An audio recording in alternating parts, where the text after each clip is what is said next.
اشرح لي صدري ويسر لي أمري واحلل عقدة من لساني يفقه قولي. اللهم آت نفسي تقواها وزكها فأنت خير من زكاها أنت وليها ومولاها. اللهم انفعنا بما علمتنا وعلمنا ما ينفعنا وزدنا علما. أما بعد،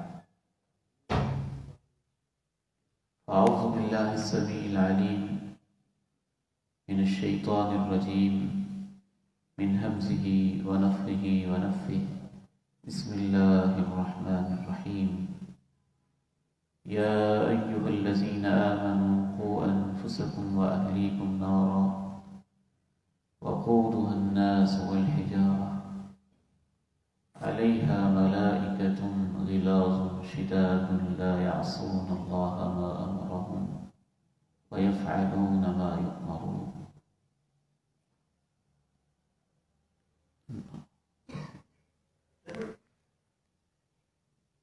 اصلاحی خاندان کورس کا آج تیسرا دن ہے، اور آج سے اللہ تعالیٰ کی توفیق سے ہماری زندگی اور ہمارے مستقبل کا اہم، سنجیدہ، نازک اور حساس ترین ٹاپک ہمارے بچوں کے کیا جذبات ہیں، ان کے اوپر، ان کے ہمارے اوپر کیا حقوق ہیں، ان کی تربیت کے حوالے سے ہمیں کیا کیا چیلنجز درپیش ہیں، قرآن و سنت میں ان کا کیا حل بتایا گیا ہے، جدید ماہرین اس کے بارے میں ہماری کیا رہنمائی کرتے ہیں۔ یہ چونکہ ایک بڑا ہی حساس اور طویل موضوع ہے، ایک دن میں ہم اسے مکمل نہیں کر پائیں گے، شاید کہ ہمارے اس پروگرام کی 3 نشستیں آج اور 2 دن اسی موضوع پہ ہوتی رہیں گی۔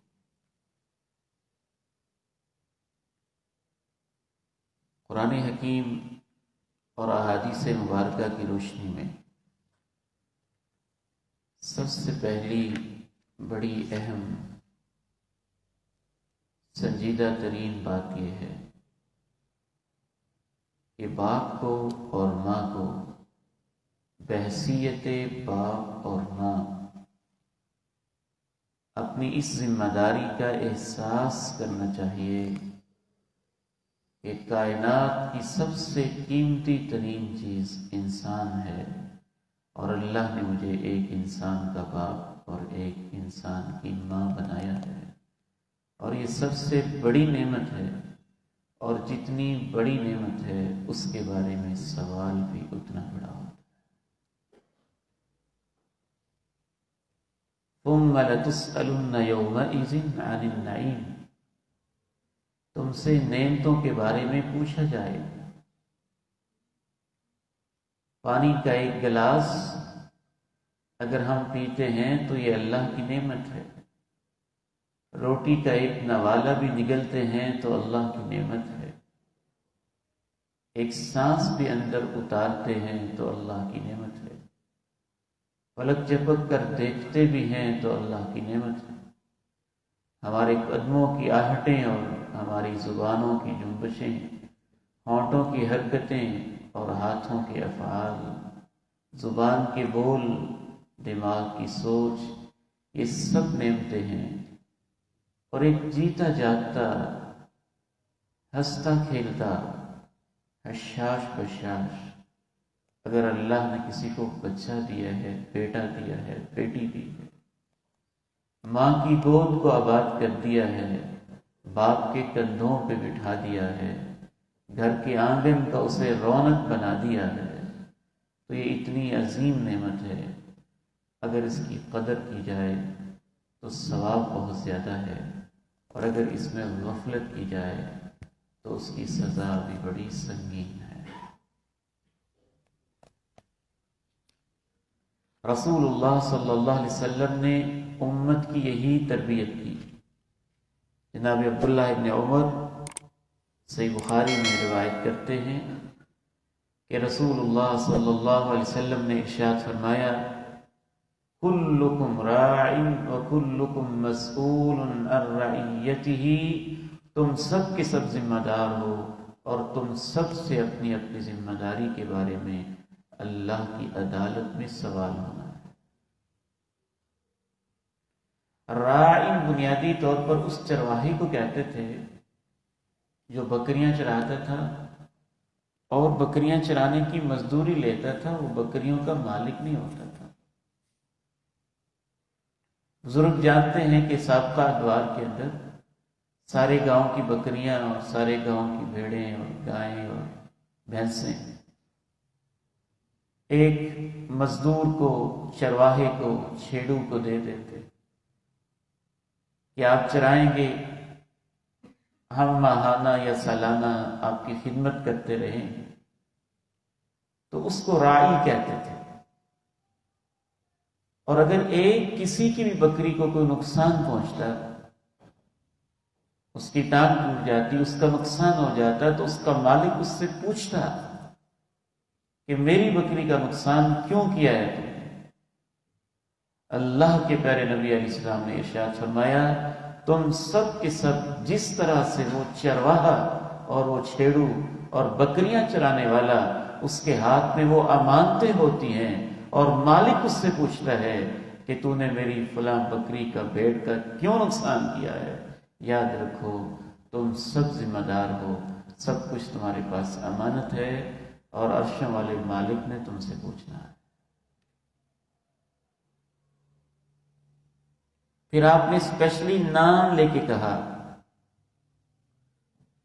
فالامام راع، حکمران ذمہ دار ہے، اس سے اس کی رعایا کے بارے میں پوچھا جائے گا۔ والرجل فی اہلہ راع وہو مسئول عن رعیتہ، آدمی اپنے گھر کا ذمہ دار ہے اور اس سے اپنے گھر کی رعایا کے بارے میں پوچھا جائے گا۔ والمرأة فی بیت زوجہا راعیہ وہی مسئولۃ عن رعیتہا، عورت اپنے خاوند کے گھر میں ذمہ دار ہے اور اس سے اس کے گھر کے بارے میں اللہ کی عدالت میں پوچھا جائے گا۔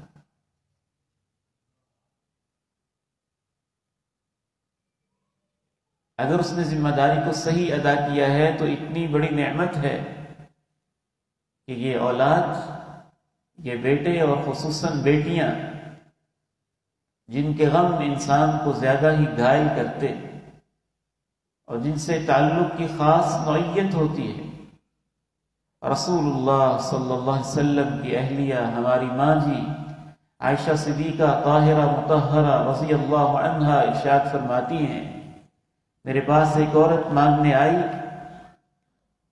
میں نے اسے ایک کھجور دی۔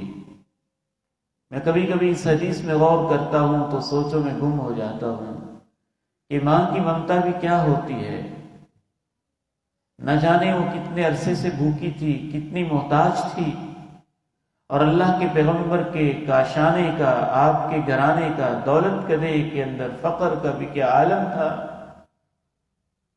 کہ ماں جی کے پاس دینے کے لیے گھر میں صرف ایک ہی کھجور تھی، انہوں نے وہی دی۔ تو اس مانگنے والی عورت کے ساتھ اس کی 2 بیٹیاں تھیں، ماں نے اپنی بھوک کو قربان کیا، کھجور کے 2 ٹکڑے کیے، ایک حصہ ایک بیٹی کو دے دیا، آدھی کھجور دوسری بیٹی کو دے دی۔ حضرت عائشہ رضی اللہ تعالی عنہا کو یہ سین بڑا یاد رہا، ماں کی قربانی اور اس کی ممتا۔ اللہ کے پیارے نبی علیہ السلام تشریف لائے تو انہوں نے ان کے سامنے یہ بات دہرائی، تو اس موقع پہ آپ نے ارشاد فرمایا من ابتلی من البنات بشیء فاحسن صحبتهن کن له سترا من النار، جس کو اللہ نے بیٹیاں دے کے امتحان لیا اور وہ اس امتحان میں کامیاب ہو گیا، اس نے ان سے اچھا سلوک کیا، ادب کے لحاظ سے، تعلیم کے لحاظ سے، تربیت کے لحاظ سے، اخلاق کے لحاظ سے، اخراجات کے لحاظ سے، کن له سترا من النار، یہ بیٹیاں قیامت کے دن اس کے اور جہنم کے درمیان ایک پردہ، ایک آڑ اور ایک دیوار بن جائے۔ نہ صرف جہنم سے بچاتی ہے اولاد اگر اس کی صحیح تربیت کی جائے، بلکہ اولاد ایک ایسا اکاؤنٹ ہے نیکیوں کا جو آپ کے اکاؤنٹ کے ساتھ ایڈ ہوتا جاتا ہے۔ اگر آپ کے 4 بیٹے ہیں تو آپ کے 4 ایکسٹرا اکاؤنٹ ہیں، اگر 2 بچے ہیں تو 2 ایکسٹرا اکاؤنٹ ہیں جو نیکیوں کے کھلے ہوئے ہیں، اور اس وقت بھی کھلے رہیں گے جب آپ قبروں میں لیٹے ہوں گے۔ اولاد کی اچھی تربیت کی ہوگی اور وہ نیکیوں پہ عمل کرتی ہوگی، وہ آپ کے لیے دعائیں کریں گے اور درجے آپ کے بلند ہوتے رہیں گے۔ ان الرجل لترفع درجته في الجنة فيقول ان هذا، آدمی کا درجہ بلند کر دیا جاتا ہے، وہ پوچھتا ہے اللہ یہ میرے درجے کیسے بلند ہو رہے ہیں؟ فَيُقَالُ بِاسْتِغْفَارِ وَلَدِكَ لَكَ، اس لیے کہ تیری اولاد تیرے لیے بخشش کی دعائیں کر رہی ہے۔ اولاد کی تربیت کرنے والی خصوصاً خاتون، اس کے بارے میں اسپیشل حدیث آئی، اور مرد کے بارے میں اسپیشل سے حدیث آئی۔ آپ نے ارشاد فرمایا انا اول من یفتح باب الجنہ، سب سے پہلے جنت کا دروازہ میں کھولوں گا، میں کھٹکھٹاؤں گا، ساری امتوں سے پہلے، سب انبیاء سے پہلے، پوری انسانیت سے پہلے۔ جو ہی میں دروازہ کھولوں گا، امرأۃ تبادرنی، ایک عورت مجھ سے بھی جلدی جانے کی کوشش کرے گی، تو میں اس سے پوچھوں گا ما لکی، تمہیں کیا ہوا ہے؟ فتقول، تو کہے گی انا امرأۃ قعدت علی ایتام لی، میں وہ بیوہ عورت ہوں کہ میں نے اپنے یتیم بچوں کی پرورش کی تھی۔ بلکہ نبی کریم علیہ السلام نے تو ارشاد فرمایا من عال جاریتین دخلت انا وهو الجنہ کہاتین، جس نے 2 بچیوں کی پرورش کی، وہ باپ اور میں قیامت کے دن جنت میں ایسے داخل ہوں گے جیسے یہ 2 انگلیاں اکٹھی ہیں۔ بہت ہی بڑی ذمہ داری۔ امام غزالی رحمہ اللہ کہتے ہیں کہ بچہ انسان کے پاس ایک امانت ہوتا ہے،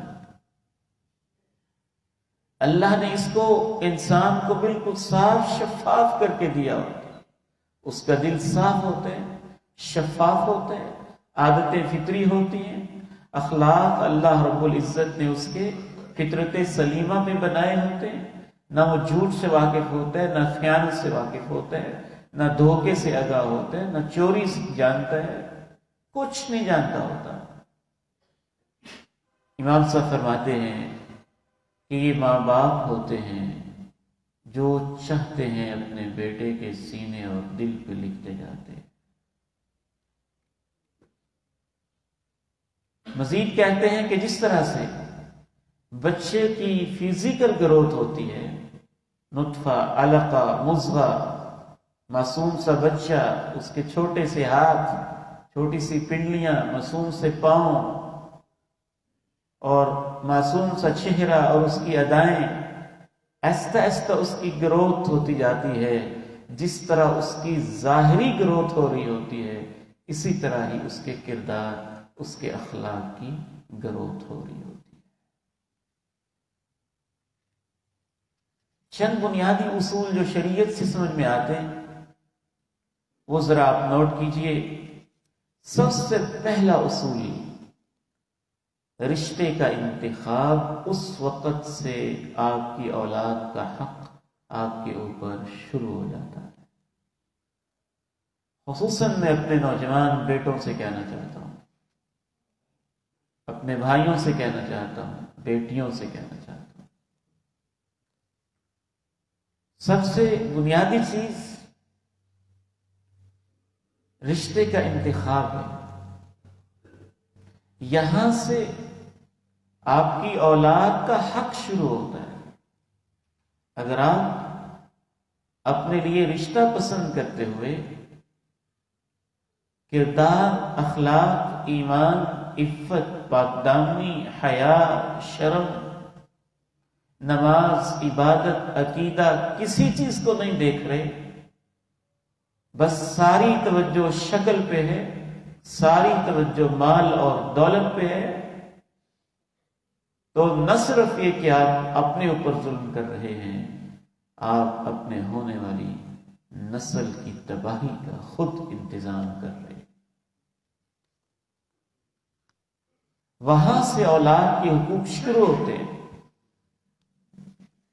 اور بعض ماہرین یہ لکھتے ہیں کہ اگر آپ نے ماں کا انتخاب غلط کر لیا ہے، یا اپنی بیٹی کے لیے آپ نے داماد کا انتخاب غلط کر لیا ہے، تو آپ نے ایک پوری نسل کو تباہی کی طرف دھکیل دیا ہے۔ اس کے بعد آپ ہزار جتن بھی کریں، بہت مشکل ہے کہ ان کی اصلاح ہو، کیونکہ بہت زیادہ اخلاق تو انسان کو انہیرٹ ہوتے ہیں، صرف ماں سے نہیں، ماں کی ماں سے بھی، صرف باپ سے نہیں، باپ کے باپ سے بھی۔ وہ ہمارے تو بزرگ بھی پنجابی میں کہا کرتے تھے کہ نانی کو دیکھیں، نانی کی رگ اثر کرتی ہے۔ اور جدید سائنٹسٹ، جینیٹیکل سائنس کے ماہرین بھی یہی بتاتے ہیں اور اس سے اتفاق کرتے ہیں۔ اللہ کے نبی علیہ السلام کی احادیث سے بھی یہی پتہ چلتا ہے۔ تو آج کے نوجوان بیٹے اور بیٹی کا ایک بہت بڑا المیہ یہ ہے کہ یہ شادی کو اور نکاح کو محض ایک جنسی تسکین سمجھتے ہیں، ایک شکل و صورت کا سودا سمجھتے ہیں، اور اس طرح کی سطحی سی سوچ رکھتے ہیں کہ وہ گہرائی سے دیکھتے ہی نہیں کہ میری آنے والی اولاد کے اوپر رشتے کے انتخاب کے کیا اثرات مرتب ہوں گے۔ اگر زمین ہی بنجر اور شریلی ہے تو آپ کا قیمتی بیج وہاں کیا کر سکتا ہے؟ سب ضائع اور برباد ہے۔ اسی لیے رسول اللہ صلی اللہ علیہ وسلم نے ارشاد فرمایا، تنکح المرأة لأربع، 4 خوبیاں دیکھ کر شادیاں کی جاتی ہیں۔ مال دیکھا جاتا ہے، خاندان دیکھا جاتا ہے، جمال دیکھا جاتا ہے، کردار اور دین دیکھا جاتا ہے۔ آپ نے یہ نہیں کہا کہ 4 کو دیکھنا منع ہے، عموماً 4 دیکھی جاتی ہیں، 4 چیزیں جمع ہو جائیں تو اچھی بات ہے، لیکن آپ نے فرمایا فاظفر بذات الدین تربت یداک، سب پر کمپرومائز کرنا پڑے تو کر لینا، دین کا انتخاب کر لینا، دینداری کو دیکھ لینا، کردار کو دیکھ لینا، اخلاق کو دیکھ لینا، کیریکٹر کو دیکھ لینا۔ تو اس حوالے سے رشتوں کا جو انتخاب ہے، آپ صرف یہ سوچ کے نہ کریں کہ یہ میری مرضی اور میری خواہش کے مطابق ہے، آپ یہ بھی سوچ کے کریں کہ میری ہونے والی نسل، اس کے لیے میں جس گود کا انتخاب کر رہا ہوں وہ ان کے لیے سوٹیبل ہے یا نہیں۔ آپ یہ چاہیں کہ ماں تو کوئی رافضیہ ہو، مشرکہ ہو، یہودن ہو، عیسائی مذہب سے تعلق رکھتی اور میں صحیح تربیت کر پاؤں، بہت مشکل بات ہے، بہت خطرے کی بات ہے۔ اس حوالے سے اہل علم یہ بھی کہتے ہیں کہ خصوصاً یہ بھی دیکھا جائے،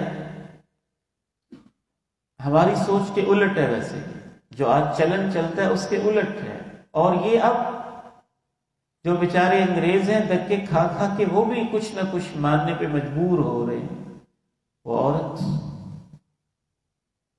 صرف اور صرف بچوں کے لیے فارغ ہو۔ میں آج کی دنیا کی عقل پہ حیران ہوتا ہوں، جاب کو، ملازمت کو، کسی چھوٹی موٹی فیکٹری میں کپڑا بنانے کو ترقی سمجھتے ہیں۔ ہمارا دین، ہمارا ایمان، ہمارا قرآن کہتا ہے سب سے عظیم عورت وہ ہے جو اپنے بچوں کی پرورش کرنا جانتی ہے، اور جو بچوں کی پرورش کو سیکنڈری چیز سمجھتی ہے، اس کے نزدیک جاب اصل چیز ہے، گھومنا پھرنا اصل چیز ہے، پیسے اصل چیز ہے، دولت اصل چیز ہے، تنخواہ اصل چیز ہے، تو وہ سب کچھ ہو سکتی ہے، کامیاب ماں نہیں ہو سکتی۔ وہ ایک اچھی آفیسر ہو سکتی ہے، وہ ایک اچھی ڈاکٹر تو ہو سکتی ہے، وہ ایک اچھی انجینئر تو ہو سکتی ہے، ممکن ہے، لیکن اچھی ماں ہو جس کو گھر پہ رہنا ہی اچھا نہیں لگتا، یہ ممکن نہیں ہے۔ اسی لیے قرآن مجید کہتا ہے وَقَرْنَ فِي بُيُوتِكُنَّ، عورتوں کا بنیادی کام یہ ہے کہ اپنے گھر کے اندر ٹک کے رہیں تاکہ اپنے بچوں کو وقت دے سکیں، ٹائم دے سکیں۔ باقاعدہ دھکے کھا کھا کے اب جا کے WHO بھی اس بات کو ماننے پہ مجبور ہوا، صحت کا عالمی ادارہ، کہ جو عورت بھی ماں بننے کے مرحلے میں ہو کم از کم اسے 3 سال کے لیے فارغ ہونا چاہیے۔ جب ان کے معاشرے میں معاملہ یہاں تک پہنچا کہ باقاعدہ یہ کہا جانے لگا کہ یہ بچے جو ہے نا، یہ چابیوں والے بچے ہیں، چابیوں والے بیچارے جب اسکول سے آتے ہیں، ماں اپنی جاب پہ ہوتی ہے، باپ اپنے جاب پہ ہوتے ہیں، اور ان کے ہاتھ میں صرف گھر کی چابیاں ہوتی ہیں۔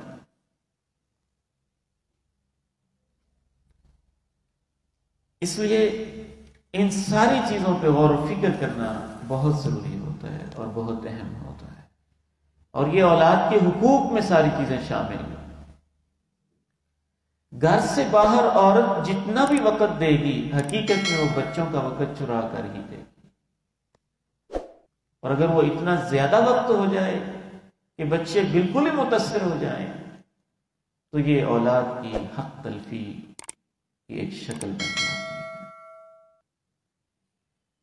اس حوالے سے دوسرا اصول، شادی کی تقریب کا انعقاد، ولیمے کا انعقاد، اس کے اندر غریب لوگوں کو، نیک لوگوں کو خصوصی طور پہ دعوت دینا، ان کی دعائیں لینا، اس کا بھی آپ کی اولاد پہ اور آپ کی ازدواجی زندگی پہ اثر ہوتا ہے۔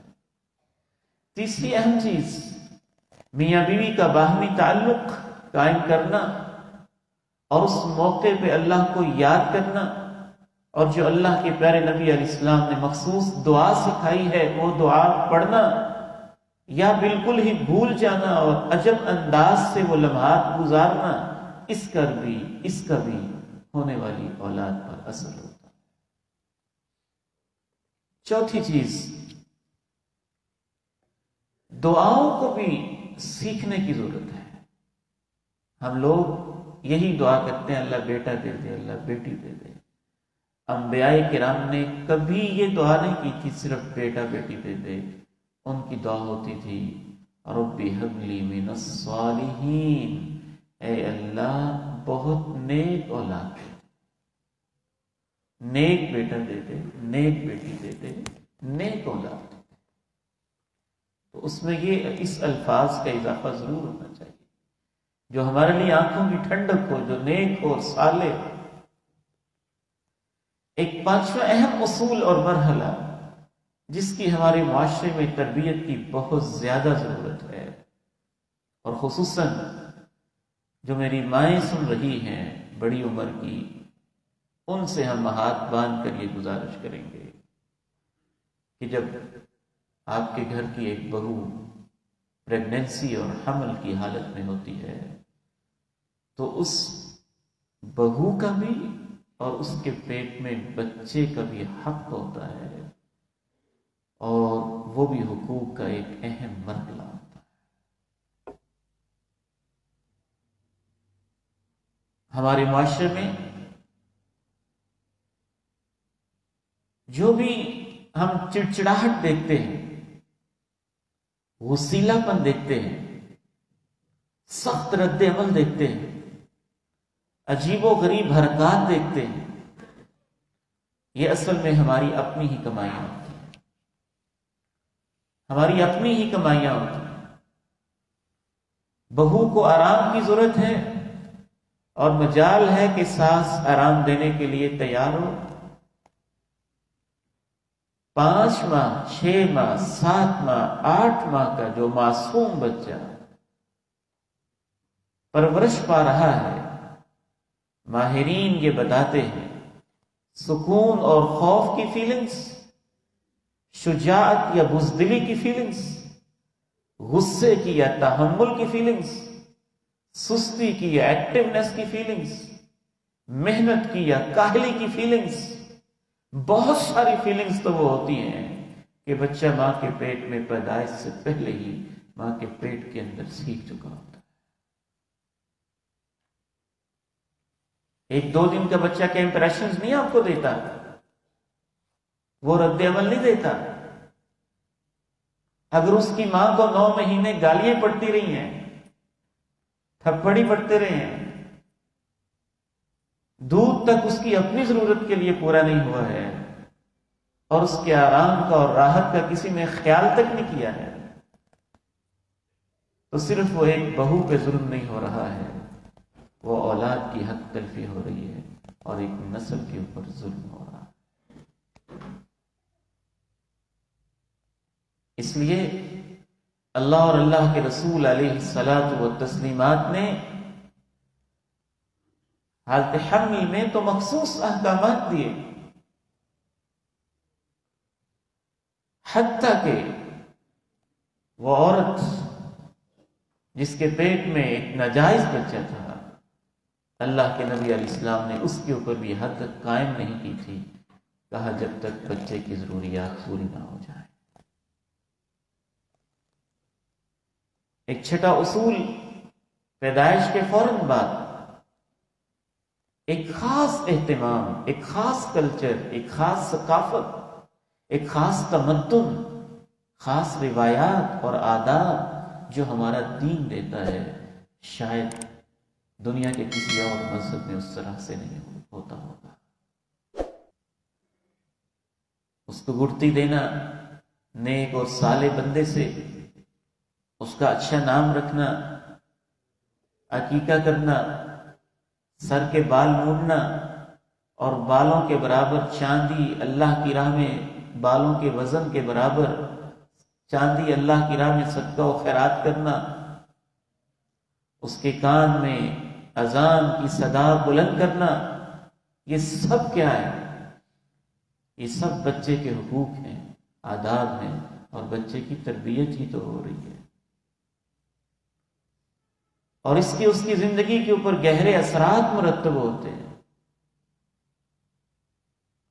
تو دنیا کے لوگ بچوں کے حقوق کا آغاز کرتے ہیں ان کی پیدائش سے، اور ہمارا دین کہتا ہے بچوں کے حقوق کا آغاز اس وقت ہو جاتا ہے جب آپ رشتہ پسند کرنے کے لیے جاتے ہیں۔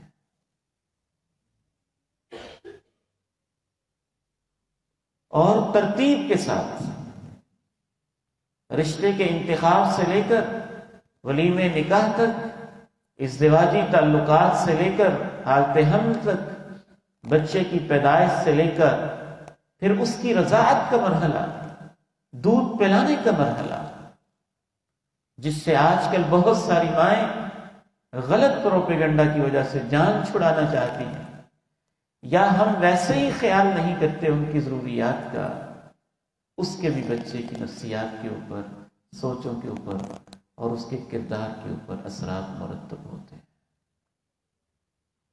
سید عطا اللہ شاہ بخاری رحمہ اللہ فرمایا کرتے تھے کہ میں قرآن کیوں نہ پڑھوں؟ ابا جی رحمہ اللہ مجھے بتاتے تھے کہ عشاء کے بعد وہ خطاب شروع کرتے تھے اور اکیلے سید عطا اللہ شاہ بخاری رحمہ اللہ فجر کی اذان تک ان کا خطاب جاری رہتا تھا اور قرآن ہی پڑھتے رہتے تھے۔ قرآن پڑھتے رہتے تھے۔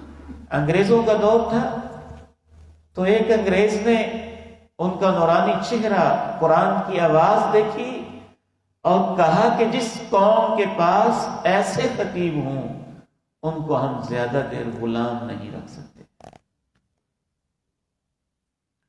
تو سید عطا اللہ شاہ بخاری رحمہ اللہ فرمایا کرتے تھے کہ میں قرآن کیوں نہ پڑھوں، جب میری ماں مجھے دودھ پلاتی تھی تو وہ قرآن کے 5 پارے تلاوت کر جاتے تھے۔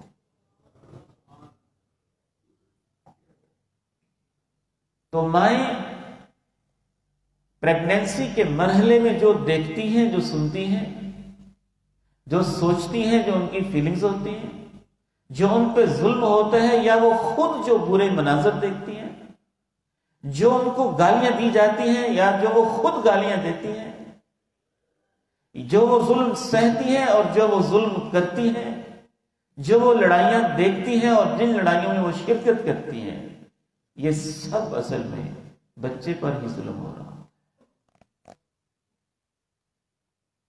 اور آٹومیٹیکلی ایک فطری انداز میں فیلنگز اس تک پہنچ رہی ہوتی ہیں، اس کی خوراک کی نالی کے ذریعے، اس کے وجود کے ذریعے، اور نفسیاتی طور پر اس بچے کی اخلاق، اس کی تخریب کاری کا آغاز وہاں سے ہم شروع کر دیتے۔ پھر جو کچھ ہم نے کیا ہوتا ہے وہ ہمیں واپس ملتا ہے۔ 8واں ایک بنیادی حق ہے بچے کے اوپر رحم اور شفقت۔ رسول اللہ صلی اللہ علیہ وسلم نے تو ایک حدیث میں یہاں تک ارشاد فرمایا، ایک دینار وہ ہے جو تم اللہ کی راہ میں خرچ کرتے ہو، ایک دینار وہ ہے جو غلام کی آزادی کے لیے خرچ کرتے ہو، وَدِينَارٌ تَصَدَّقْتَ بِهِ عَلَى مِسْكِينٍ، ایک دینار وہ ہے جو غریب پہ صدقہ کر دیتے ہو، اور ایک دینار وہ ہے جو تم اپنے گھر پہ خرچ کرتے ہو۔ آپ نے ارشاد فرمایا سب سے زیادہ ثواب اس کا ہوتا ہے جو تم اپنے بیوی بچوں پہ خرچ کرتے ہو۔ یہ صحیح مسلم کی حدیث ہے۔ اخراجات کرنا رحم دلی کا حصہ ہے۔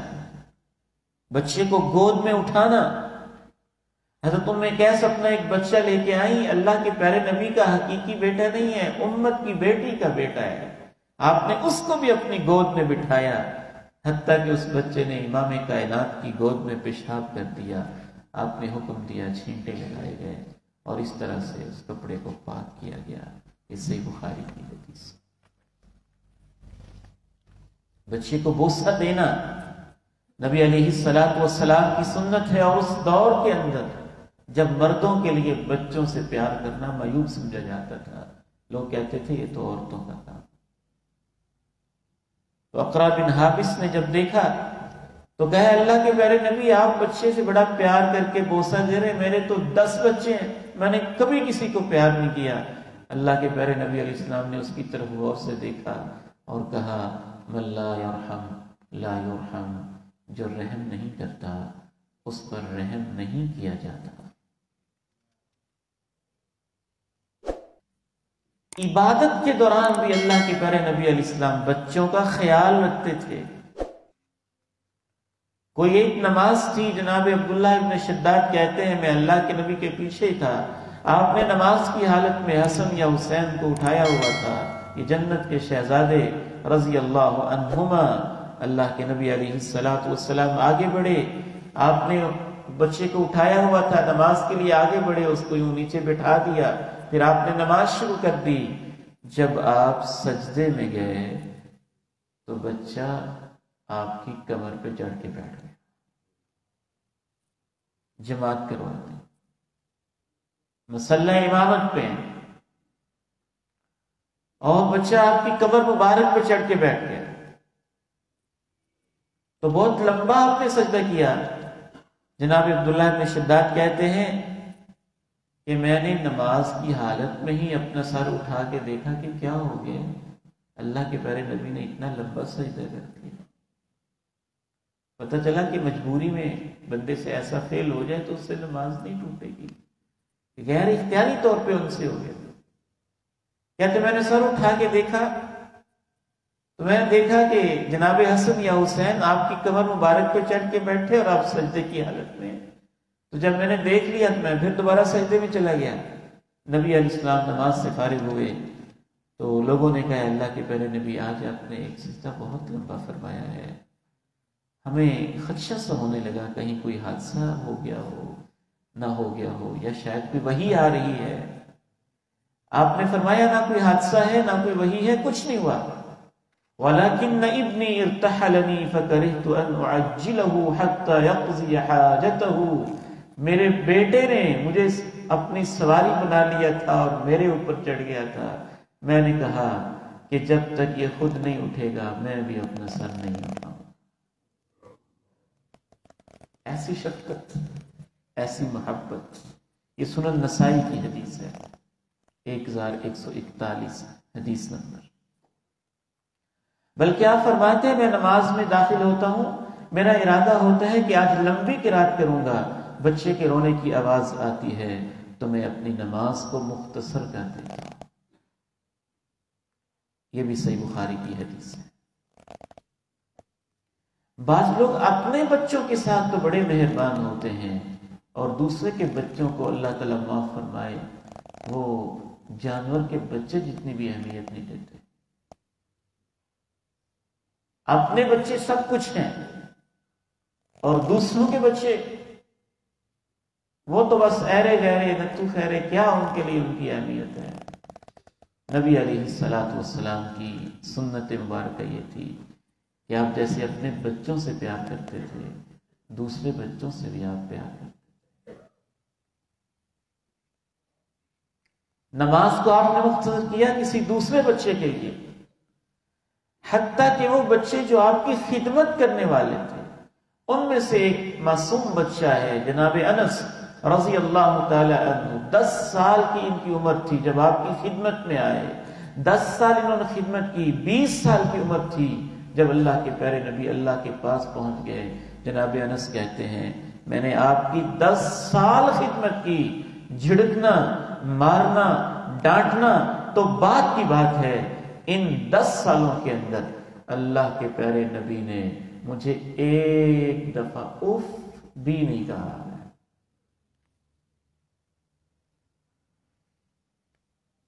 حتیٰ کہ کافروں کے بچوں پر بھی آپ شفقت کرتے تھے. مدینہ میں ایک یہودیوں کا بچہ تھا. جب انسان اتنا نرم ہو تو دوسرے بچے بھی پیار کرتے ہیں، وہ قریب ہوتے ہیں. اتنی بڑی ہستی، اتنی بڑی شخصیت، دونوں جہانوں کے سردار. اور کیفیت یہ ہے کہ یہودیوں کا ایک بچہ اللہ کے نبی کے پاس رہتا ہے، پاس رہتا ہے. وہ بیمار ہو جاتا ہے تو اللہ کے پیارے نبی علیہ السلام اس بچے کو پوچھنے اس کے گھر چلے جاتے ہیں. یہ صحیح بخاری کی حدیث ہے.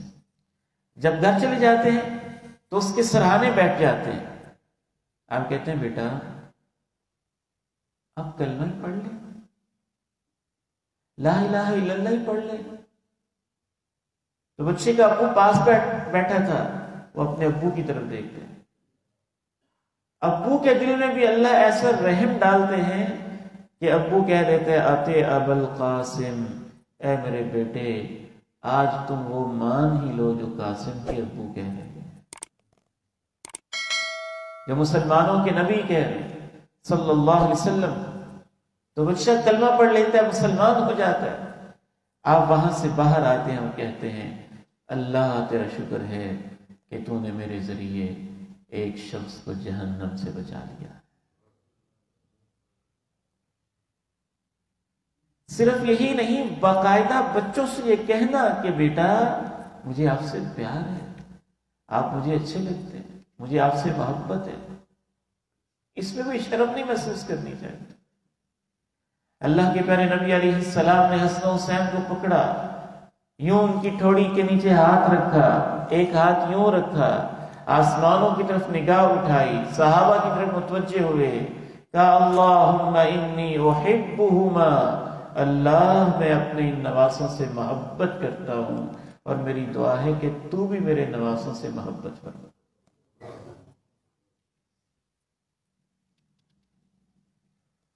بچوں کے کھلونوں سے بھی اللہ کے پیارے نبی علیہ السلام محبت کرتے تھے، ان کا بھی خیال رکھتے۔ ایک بچے نے ایک پرندہ رکھا ہوا تھا، تو وہ جو پرندہ تھا وہ مر گیا، تو نبی علیہ السلام نے بچے کو حوصلہ دیتے ہوئے پوچھا، یا ابا عمیر ما فعل النغیر، ابو عمیر وہ تمہاری چڑیا کا کیا بنا؟ وہ چلی گئی، کیا بنا تمہاری چڑیا کا؟ پیار سے آپ نے ان سے پوچھا۔ ایک نواں اصول، یہ بنیادی اصول تھا، 8ویں بات تھی رحم دلی۔ یہ رحم دلی کے اندر ساری ذیلی چیز ہے۔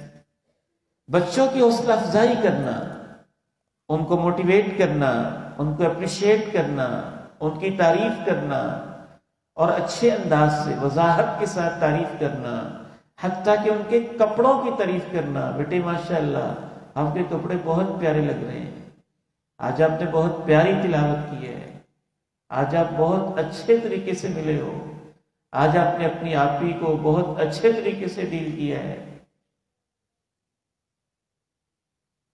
یہ نبی علیہ السلام کی سنت ہے، حوصلہ افزائی کرنا۔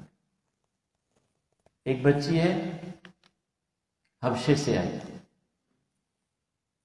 وہ خود کہتی ہیں کہ اللہ کے نبی علیہ السلام نے اپنے ہاتھ مبارک سے مجھے ایک دھاری دار چادر پہنائی، اور چادر پہنا کے اللہ کے نبی علیہ السلام چادر کے وہ جو اوپر دھاریاں لگی ہوئی تھی اور اس کے کونے کے اوپر جو پھول سے لگے ہوئے تھے ان کو یوں پکڑ پکڑ کے کہہ رہے تھے، سنا سنا سنا، واہ بہت پیاری لگ رہی ہے، بہت پیاری لگ رہی ہے، بہت اچھی لگ رہی ہے۔ یہ صحیح بخاری کی حدیث ہے۔ میں آپ کو یہاں توجہ دلانا چاہوں گا کہ ہمارے یہاں اس چیز کی خاص کمی ہے، اور میں ضرورت محسوس کرتا ہوں کہ ہم کچھ احباب مل کر اکٹھے ہو کر بچوں کی اس طرح کی حوصلہ افزائی یہاں باقاعدہ شروع کریں۔ میں گجرانوالہ گیا تو وہاں الحمدللہ مجھے احباب نے بتایا کہ درجنوں مساجد کے اندر یہ پروگرام چل رہا ہے کہ جو بچے 40 دن نماز با جماعت تکبیر اولیٰ کے ساتھ پڑھیں گے، ہم ان کو ایک سائیکل لے کر دیں، یا فلاں چیز لے کر دیں گے، یا فلاں چیز لے کر دیں گے، اور 20 بچے اس شوق کے ساتھ پکے اور پختہ نمازی بن گئے۔ تو یہاں بھی حاجی غلام اللہ صاحب ماشاءاللہ تشریف رکھتے ہیں مسجد الہدیٰ میں، اور یہاں کے جو ساتھی بیٹھے ہوئے ہیں، حاجی محمد صاحب بیٹھے ہیں، اور احباب بیٹھے ہیں، عمران بھائی بیٹھے ہیں، یہاں بھی ہمیں یہ پروگرام شروع کرنا چاہیے انشاءاللہ، کہ جو مقامی بچے 5 نمازیں با جماعت تکبیر اولیٰ کے ساتھ پڑھیں گے، ہم ان کو یہ انعام دیں گے۔ تو یہ حوصلہ افزائی کرنا، تعریف کرنا، اپریشیٹ کرنا نبی علیہ السلام کی احادیث سے یہ معلوم ہوتا ہے۔ آج کا ہمارا آخری اہم ترین پوائنٹ یہ ہے، بچوں کی غلطیوں کو کیسے ڈیل کیا جائے۔ بچے خطا کرتے ہیں، کوئی اس نے غلطی کر لی، اسکول نہیں گیا، ہوم ورک نہیں کیا، سبق نہیں یاد کیا، لڑائی ہوگی گھر میں، کوئی مسئلہ ہو گیا، یہ ہماری زندگی کا ایک اہم ترین مرحلہ ہوتا ہے، اور نفسیات کے ماہرین لکھتے ہیں بچوں کی غلطیوں سے نقصان کم ہوتا ہے، اور ان کی غلطی کی اصلاح کرنے کے لیے جو بڑے غلطیاں کرتے ہیں نا، سارا فساد اس میں ہوتا ہے۔ میرا یہ موبائل خراب ہو گیا، اس میں کوئی پرابلم آ گئی، فالٹ آ گیا، مثلا وہ فالٹ چھوٹا ہوگا، اور اگر کسی اناڑی کے ہاتھ لگ گیا اور اس نے اس کی غلطی اور اس کے فالٹ کو غلط طریقے سے درست کیا، تو پھر سارا موبائل ہی خطرے میں۔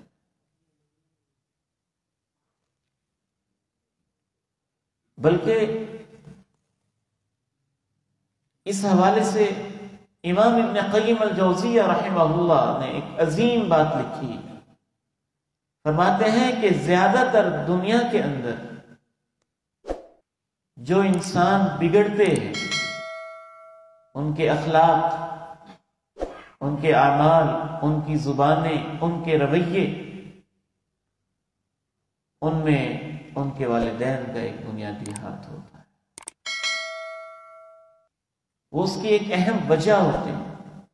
ہم یہ نہیں کہہ سکتے کہ ساری وجہ وہی ہوتی ہے، ماحول بھی ہے، دوستیاں بھی ہیں، بہت ساری وجوہات میں سے امام ابن قیم فرماتے ہیں زیادہ تر وجہ والدین ہوتے ہیں۔ بعض دفعہ تو ہماری اصلاح کے اندر غلطیاں ایسی ایسی ہم سے ہو جاتی ہیں کہ سچ تو یہ ہے کہ بندہ اس پہ پچھتاتا رہ جاتا ہے۔ اور ہمارے ہاں ایک بہت بڑی کمی یہ بھی ہے، پیرنٹنگ کے حوالے سے یا باپ اور ماں کی ذمہ داریوں کے حوالے سے ہمیں پوری طرح سے شعور نہیں ہوتا ہے۔ اس میں سب سے پہلا اصول جو احادیث مبارکہ سے بھی واضح معلوم ہوتا ہے، قرآن مجید سے معلوم ہوتا ہے اور اللہ کے پیارے نبی کی سیرت سے معلوم ہوتا ہے، وہ یہ ہے کہ آپ غلطی جو بچے نے کی ہے اس غلطی کو تو غلط کہیں، لیکن اس غلطی کی وجہ سے بچے سے نفرت نہ کریں اور بچے کو تانا نہ دیں۔ ہمارے ہاں یہ ایک بہت بڑی مسٹیک ہوتی ہے کہ بچے نے ہوم ورک نہیں کیا تو بجائے اس کے کہ ہم اس کو توجہ دلائیں، ہم کہتے ہیں تو ہے ہی بڑا سست، تو ہے ہی بڑا نکما، تو ہے ہی بہت لیزی، تو ہے ہی نافرمان، تو ہے ہی کام چور۔ اس کو شریعت اسلامیہ میں تانا کہتے ہیں، اور اللہ نے اپنے قرآن مجید میں تانا دینے سے منع کیا ہے۔ اور نبی علیہ الصلوۃ والسلام نے ارشاد فرمایا ہے لیس المؤمن بالطعان، مومن تانا دینے والا نہیں ہوتا۔ جب ہم اس طرح سے تانا دیتے ہیں، ایک تو ہمارا نقصان، ہمارے نامہ اعمال میں اسے گناہ لکھا جاتا ہے، اور دوسرا سخت نقصان یہ ہوتا ہے کہ بچہ آپ کی رائے کے سامنے دب جاتا ہے اور وہ مان لیتا ہے کہ چونکہ میرے ابو کہہ رہے ہیں، چونکہ میری ماما کہہ رہی ہیں، میں سست ہوں تو میں سستی ہوں، بجائے اس کے کہ وہ چست ہو وہ مان لیتا ہے کہ میں سستی ہوں۔ آپ اس کو فیصلہ تو سنا دیتے ہیں کہ تم کام چور ہو، تو دل میں کہتے ہیں ٹھیک ہے میں کام چور ہوں، میرے ابو جو کہتے ہیں تو میں کام چور ہی ہوں، وہ مستقل کام چور ہو جاتا ہے۔ آپ کہتے ہیں تم تو سست ہو، تو مستقل سست ہو جاتا ہے۔ تم بڑے نکمے ہو، وہ نکما ہو جاتا ہے۔ تم بڑے ضدی ہو، وہ مان لیتے ہیں میں ضدی ہوں، وہ ہو جاتا ہے۔ بعض دفعہ ہمارے ہاں تو گھروں کے اندر بزرگ مائیں، دادیاں، دادا جان اور والد محترم بھی کبھی ساتھ شامل ہو جاتے ہیں، صرف بچے کو ہی نہیں، بچے کی ماں کو اور بچے کی نانی کو اور بچوں کی خالہ کو اور پوری اس کی نسل کو ہی تانا دیتے ہیں، ہاں تیری ماں بھی ایسے تھی، تیری نانی بھی ایسے تھی۔ یہ اصلاح ہو رہی ہے؟ غلطیوں کو ڈیل کرنے کا یہ اتنا خطرناک طریقہ ہے جو بچے کے لیے ایک زہر سے کم نہیں ہوتا۔ تو حدیث کی روشنی میں نے آپ کے سامنے واضح کیا، قرآن مجید کہتا ہے وَلَا تَلْمِزُوا أَنفُسَكُمْ وَلَا تَنَابَزُوا بِالْأَلْقَابِ، آپ ڈبل نقصان کر رہے ہوتے ہیں، اللہ کے دو تین حکموں کی ہم نافرمانی کر رہے ہوتے ہیں جب ہم اس طرح کے بڑے بڑے فیصلے سنا رہے ہوتے ہیں۔ ایک تانا بھی دے رہے ہیں، نکتہ چینیاں بھی کر رہے ہیں، عیب جوئی بھی کر رہے ہیں، اور اس کو ٹھٹھا اور مذاق کا نشانہ بھی بنا رہے ہیں، اور اس کی پوری ننھیال کی نسل کو بھی پتہ نہیں کیسی کیسی سلواتیں بھی سنا رہے ہیں، اور الٹا نقصان کہ نیت تمہاری بھی اچھی ہے، ویسے نیت یہی ہے کہ اس کی اصلاح ہو جائے، لیکن طریقہ غلط ہے، اصلاح کا بہت غلط طریقہ ہے۔ ہم نے تو اس کام کو برا کہنا ہے نا، بیٹے آپ مجھے پیارے لگتے ہیں، آپ میرے اچھے بیٹے ہیں، لیکن یہ ہوم ورک نہ کرنا یہ اچھی بات نہیں ہے۔ بیٹے آپ تو اچھے بچے ہیں، مجھے آپ سے پیار ہے، لیکن اس طرح اپنی بہنوں کو مارنا، ہاتھ اٹھانا، یہ تو غلط بات ہے۔ یعنی بچے کو اوور آل آپ غلط، سست، کامچور، نکما، بدبخت اور اس طرح کی لان تان نہ کریں، بلکہ اس کام کی قباحت بتائیں کہ یہ کام غلط ہے، یہ طریقہ غلط ہے۔ ایک دوسرا اصول، بچہ وہ غلطی کیوں کرتا ہے اس کی وجہ ہم نہیں ڈھونڈتے۔ ماہرین نفسیات یہ لکھتے ہیں کہ بچوں کی اکثر غلطیوں کے پیچھے کوئی پازیٹو مقصد ہوتا ہے، کوئی مثبت مقصد ہوتا ہے۔ اگر ہم اس تک پہنچنا چاہیں تو ہم پہنچ سکتے ہیں۔ تو اس کا رخ بدلنے کی ضرورت ہوتی ہے۔ اگر وہ فضول خرچی کر رہا ہے تو اس کا مقصد ہے اس کی طبیعت میں اللہ نے سخاوت رکھی ہوئی ہے۔ اگر وہ مار پٹائی کر رہے ہیں تو اس کا مطلب ہے اس میں اللہ نے شجاعت اور بہادری رکھی ہوئی ہے۔ ہم اس کو کوئی پازیٹو ڈائریکشن نہیں دے رہے اور وہ غلط استعمال ہو رہی اس کی طاقت۔ اس میں سخاوت کی عادت ہے، ہم اس کو صحیح ڈائریکشن نہیں دے رہے اور وہ فضول خرچی کی طرف جا رہے ہیں۔ تو یہ دیکھنے کی ضرورت ہوتی ہے کہ یہ کام کیوں کر رہے ہیں۔ وہ کام بھی اس کے اندر کوئی صلاحیت ہوتی ہے اور اس کو صحیح ڈائریکشن دینے کی ضرورت ہوتی ہے۔ یہ بچوں کا ہی مسئلہ نہیں، یہ بڑوں کا بھی مسئلہ ہوتا ہے۔ اور اللہ کے نبی علیہ السلام نے جو امت کو ہیرے تراش کے دیے نا، ہیرے تراش کے دیے۔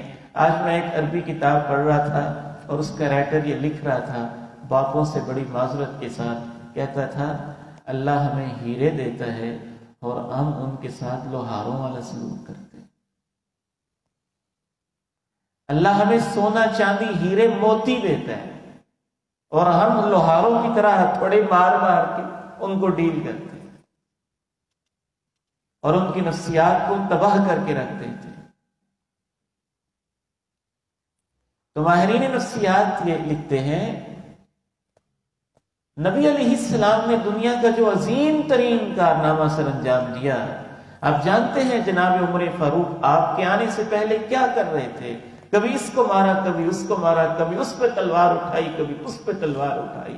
اللہ کے نبی علیہ السلام نے عمر فاروق رضی اللہ تعالی عنہ کی صلاحیتوں کو اللہ کے دین کی طرف اور جہاد کی طرف موڑ دیا۔ جو فضول خرچ تھے وہ اصل میں سخی تھے اور صدقہ و خیرات کرنے کی طبیعت تھی ان کی، لیکن ان کو کوئی گائیڈ کرنے والا نہیں تھا۔ اللہ کے نبی علیہ السلام نے جب ان کو اللہ کی راہوں میں خرچ کرنے کے طریقے سکھائے تو وہ لوگ ایسے سخی ہوئے کہ ایک ایک دن میں کئی گھوڑے اور اونٹ اور اپنا سب کچھ اللہ کی راہ میں قربان کرنے پہ لگ گئے۔ تو ان کو پازیٹو ڈائریکشن دے گا۔ حتیٰ کہ اگر آپ کا بچہ تنگ کر رہا ہے، بار بار تنگ کر رہے ہیں، تو بہت ممکن ہے کہ اس کے پیچھے وجہ یہ ہو کہ وہ آپ کا پیار چاہتا ہو، آپ کی توجہ چاہتا ہو۔ 2-4 دن سے آپ آفس سے لیٹ آتے ہوں، اس سے ملتے نہ ہوں، اس کو ٹائم نہ دیتے ہوں، تو وہ چیخ کے تنگ کر کے اپنا حق لینا چاہتا ہو اور آپ کی توجہ لینا چاہتا ہو، لیکن اسے اس کے اظہار کا طریقہ نہ ہو۔ اسی طرح سے نبی علیہ السلام کی سنت سے یہ چیز بھی سمجھ میں آتی ہے کہ بچوں کو ہر وقت ٹوکتے نہ رہیں، یہ نہ کرو، یہ بھی نہ کرو، یہ بھی نہ کرو، یہ بھی نہ کرو، یہ بھی نہ کرو، یہ بھی نہ کرو۔ پھر بچے آ کے پوچھتے ہیں پھر کیا کریں؟ وہ بچے انہوں نے کچھ تو کرنا ہے نا۔ ہم کہتے ہیں یہ بھی نہ کرو، یہ بھی نہ کرو، یہ بھی نہ کرو، یہ بھی نہ کرو۔ تو نہ نہ نہ نہ نہ کی بجائے آپ ان سے کہیں یہ بھی کریں، یہ کریں، یہ کریں، یہ کریں۔ ایک بچے نبی اسلام بیٹھے ہیں، دسترخوان لگا ہوا ہے، وہ بھاگا آتا ہے، یہاں سے ایک چیز کھائی، ایک یہاں سے کھائی، ایک یہاں سے کھائی، ایک یہاں سے کھائی۔ آپ علیہ السلام نے نہ اس کو ڈانٹا، نہ اس کو جھڑکا، نہ اس کو تھپڑ لگائے، نہ کچھ کہا، نہ گالی سنائی، پاس بٹھایا، یا غلام بیٹا سم اللہ، بسم اللہ پڑھ کے کھانا شروع کرتے ہیں، وَكُلْ بِيَمِينِكَ، دائیں ہاتھ سے کھایا کرو، وَكُلْ مِمَّا يَلِيكَ، اور بیٹا اپنے سامنے سے، اپنے آگے سے کھایا کرو۔ 3 باتیں آپ کو۔ اگر وہاں میں ہوتا یا آپ ہوتے، یہ آج کل کا ہمارا کوئی پاکستانی باپ یا ماں ہوتی، تو پہلے 4-5 تھپڑ پڑتے اور پھر بچہ گر کے دیکھتا کہ ہوا کیا ہے، اور پھر ہم شاید پھر بھی اس کو نہ بتاتے کہ ہوا کیا ہے، کہتے بس تمہیں واپس سمجھ آ جائے۔ نبی علیہ السلام نے پیار سے سکھا، بیٹے بسم اللہ پڑھتے ہیں، سامنے سکھاتے ہیں۔ بچہ کہتا ہے فما زالت تلک طعمتی بعد، جب تک میں زندہ رہا اللہ کے نبی کی مجھے باتیں یاد رہیں، اور جیسے آپ نے بتایا تھا میں ویسے ہی کھاتا رہا۔ بعض دفعہ بچوں کو قائل بھی کرنا ہوتا ہے، ان کو دلائل دے کے، کنوینس کر کے، سمجھا کے، ہر وقت زور زبردستی نہیں چلتی۔ یہ دیکھیے کیا کتنا بڑا معاملہ ہو گیا ہے۔ ایک نوجوان آتا ہے، سیدھا جا کے اللہ کے پیارے نبی علیہ السلام سے کہتا ہے اذن لی بالزنا، مجھے بے حیائی کی اجازت دے۔ دل کا سچا تھا، کھری بات اس نے کی تھی۔ جو بھی اس کے غلط معاملات چل رہے تھے ان سے رکنا اسے مشکل لگ رہا تھا، اس نے کہا چلے اللہ کے نبی سے اجازت لے لیتے ہیں، کہا جی مجھے تو اجازت دے دیں۔ صحابہ نے اس کو ڈانٹا کہ دیکھو رک جاؤ رک جاؤ، یہ کیا کہہ رہے ہو، رک جاؤ۔ نبی علیہ السلام نے یہ نہیں کہا رک جاؤ، اللہ اکبر، نبی علیہ السلام نے کہا بیٹے میرے قریب آ جاؤ۔ قریب آ گیا، بیٹھ گیا، کہا بیٹے اپنی ماں کے لیے تم بے حیائی کو پسند کرتے ہو؟ کہتا میں آپ پہ قربان جاؤں اللہ کی قسم بالکل نہیں۔ کہا بیٹے جس سے تو بے حیائی کرے گا وہ بھی تو کسی کی ماں ہوگی نا، تو لوگ بھی اپنی ماؤں کے لیے پسند نہیں کرتے کہ بیٹے اپنی بیٹی کے لیے یہ بے حیائی پسند کرتے ہو؟ تو اللہ کی قسم نہیں، میں آپ پہ قربان جاؤں اللہ کی قسم نہیں، اگر جس سے تو کرے گا وہ بھی تو کسی کی بیٹی ہوگی نا، تو لوگ بھی اپنی بیٹیوں کے لیے بے حیائی پسند نہیں کرتے۔ بیٹے اپنی بہن کے لیے پسند کرتے ہو؟ اللہ کی قسم بالکل نہیں، تو لوگ بھی اپنی بہنوں کے لیے پسند نہیں کرتے۔ اپنی پھپھوں کے لیے پسند کرتے ہو؟ اللہ کی قسم نہیں، لوگ بھی اپنی پھپھوں کے لیے پسند نہیں کرتے۔ اپنی خالہ کے لیے پسند کرتے ہو؟ نہیں، تو لوگ بھی اپنی خالاؤں کے لیے یہ بے حیائی پسند نہیں کرتے۔ قریب بھی کیا، دلیل بھی دی، اور یہ تیسرا بھی بڑا اہم طریقہ ہے، اس میں حکمت، غلطی کو آپ نے کیسے ڈیل کیا۔ اللہ کے پیارے نبی علیہ السلام نے اپنا مبارک ہاتھ اس کے جسم پہ رکھ دیا۔ اس کی ایک اپنی تاثیر ہوتی ہے، جس کو آپ سمجھا رہے ہیں اس سے پیار کرنا، اس کے سر پہ ہاتھ پھیر دینا، کمر پہ ہاتھ پھیر دینا، سینے پہ ہاتھ پھیر دینا۔ ایک بزرگ نیک ہستی کا اپنا ہاتھ اس کے اوپر رکھ دیا اور اپنی نگاہیں آسمان والے کی طرف لگا دی، اور اس کو یہ دعا دی، 3 دعائیں دی، اللہم اغفر ذنبہ وطہر قلبہ وحسن فرجہ، اللہ تو جو اس سے غلطیاں ہو چکی ہیں معاف کر دے، اس کے دل کو ان خیالات سے پاک کر دے، اور اس کی عزت کی تو حفاظت فرما لے۔ صحابہ کہتے ہیں اس کے بعد وہ نوجوان جب تک زندہ رہا کسی کی عزت کی طرف نگاہ اٹھا کے دیکھا بھی نہیں کرتا تھا۔ وقت ہمارا کمپلیٹ ہوا چاہتا ہے۔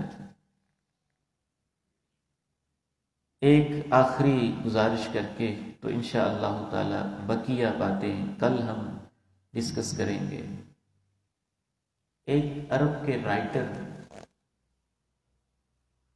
انہوں نے ہماری ضمیر کو جھنجھوڑنے کے لیے ایک بڑی خوبصورت مثال دی ہے، اور پھر انہوں نے ایک نثر لکھی ہے جس کا میں نے اردو میں ترجمہ کی ہے، وہ میں آخر میں آپ کے سامنے پیش کرنا چاہتا ہوں۔ ایک مثال وہ یہ دیتے ہیں کہ بعض دفعہ ہم جلدی میں کیا کرتے ہیں کہ یہ بٹن نیچے کر دیا، نیچے والا بٹن اوپر کر دیا تو قمیض عجیب سا لگ رہا ہوتا ہے۔ قمیض وہی ہوتے ہیں، اس کی ترتیب ہم نے یہ ویسے ویسٹ کوٹ ہی ہے تو یہ سامنے کی بجائے میں نے ایسے بند کر دیا، تو جب ایسے بند کیا آئینے میں جا کے دیکھا تو یہ غلط بند ہوا تھا، تو کیا پھر میں آئینے پہ غصہ کرتا ہوں کہ تو مجھے غلط کیوں دکھا رہا ہے؟ بتائیے کہ ذرا، آئینے پہ غصہ کرتے ہیں کہ تو غلط کیوں دکھا رہا ہے؟ ہم اپنی اصلاح کرتے ہیں کہ مجھ سے غلطی ہو گیا، اس کو کھولتے ہیں اور اس کو دوبارہ بند کرتے ہیں۔ وہ شیخ لکھتے ہیں جو عالم بھی ہیں اور ماہر نفسیات بھی ہیں کہ آپ کا بیٹا جو بھی غلطیاں کر رہا ہوتا ہے حقیقت میں وہ آپ ہی کی غلطیاں ہوتی ہیں اور وہ آپ کو آئینہ دکھا رہا ہوتا ہے۔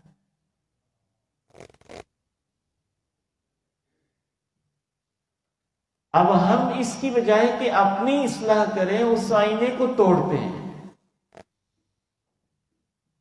اس کو کرچی کرچی کرتے ہیں کہ تو ہمیں کیوں دکھا رہا ہے۔ اور سچ تو یہ ہے کہ جو کچھ بھی بچے سیکھتے ہیں بنیادی طور پر تو ہم سے ہی سیکھتے ہیں۔ آپ ایمانداری کے ساتھ بتائیے جتنے بھی ہمارے بچے ہیں کیا ہم نے ان کو پنجابی زبان ساری کی ساری سکھائی تھی؟ ایک دو چیزیں کہی ہوں گی نا، شاید ایک دو بھی نہ کہی ہوں۔ اس نے دیکھا کہ ہم گلاس کو گلاس کہتے ہیں، اس نے گلاس کو گلاس کہہ دیا۔ اس نے دیکھا کہ ہم اس کو کوئی نام دیتے ہیں، اس نے اس کو وہ نام دے دیا۔ اس نے سنا کہ ہم اس کو میز کہتے ہیں، اس نے اس کو میز کہہ دیا۔ اس نے ہم سے سنا کہ اس کو کتاب کہتے ہیں، اس نے کتاب کہہ دیا۔ اس نے سنا کہ اس کو موبائل کہتے ہیں، اس نے اس کو موبائل کہہ دیا۔ اس نے سنا اس کو ہم رومال کہتے ہیں، اس نے اس کو رومال کہہ دیا۔ اس نے سنا ہم اس کو آنکھیں کہتے ہیں، اس کو ہاتھ کہتے ہیں، اس کو پاؤں کہتے ہیں۔ جو کچھ اس نے ہم میں سے سنا وہی کچھ اس نے یاد کر لیا۔ بعین ہی اسی طرح سے جو اس نے گھر میں سلوک دیکھا، میرے ماں باپ کیسے رہتے ہیں، میرے انکل کیسے رہتے ہیں، میرے ماموں کیسے رہتے ہیں، نانی کیسے رہتی ہے، دادی کیسے رہتی ہے، تو 15-20 سال کے بعد وہی کچھ اس نے ہمیں آئینہ دکھا دیا کہ تم ایسے رہتے تھے، میں بھی ایسے ہی رہوں گا۔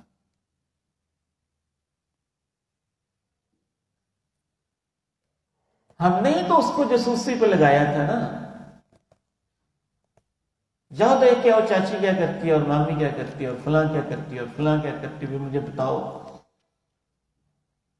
اس سے نہیں بولنا اور اس سے نہیں بولنا اور اس سے نہیں بولنا، خبردار جو تم اس کے پاس گئے، جو تم اس کے پاس گئے، جو تم اس کے پاس گئے۔ تو اس نے سیکھا کہ ایسے کرتے ہیں،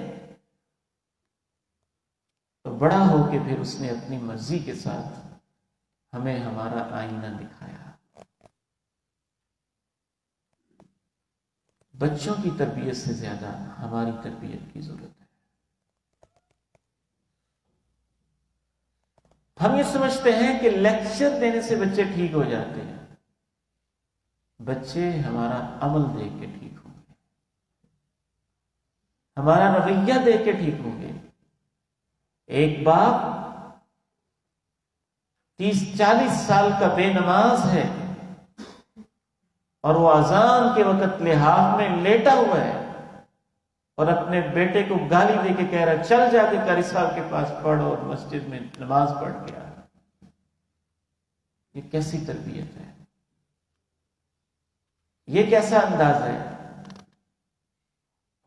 ایک باپ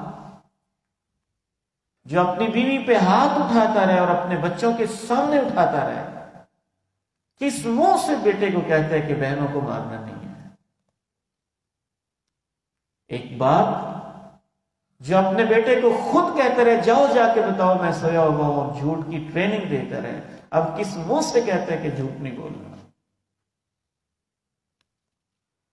ایک باپ جو اپنے بھائیوں سے لڑتا رہے ساری زندگی، اب کس منہ سے اپنے بیٹوں کو کہتا ہے کہ آپس میں اکٹھے رہنا بھی، تم نے لڑنا نہیں ہے؟